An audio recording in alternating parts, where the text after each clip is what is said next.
Hello guys, Malaba TV na siku ya leo tarehe 15 niko hapa soko ya Okima. Ni siku mbili tu baada ya ile incident ya mtoto kutupa kwa itaka.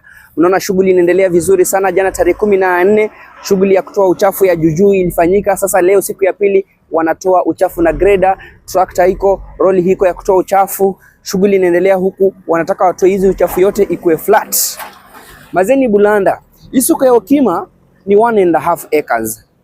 Hii 1.5 acres inamaanisha zile ploti zimejengwa pale, hizo rentals zote zimejengwa pale, hiyo shule imejengwa pale, inamaanisha itawekwa chini because hiyo ni kama grabbed land. Hiyo ni shamba ambayo haikuuziwa mtu yoyote, lakini watu wakakuja wakajenga, wakaweka rentals zao hapo. So baada ya hii uchafu kutolewa ikuwe flat, wataiweka fencing, na wakifanya shughuli ya fencing inamaanisha watabomoa hizo nyumba zote. Wakaji wa huku pia wachache wataweza kuumia kwa shughuli hiyo. Na pia hii soko vile wanatoa uchafu hivyo, kuanzia siku ya leo tarehe 15 kuna soja ambao atakuwa anakaa hapa.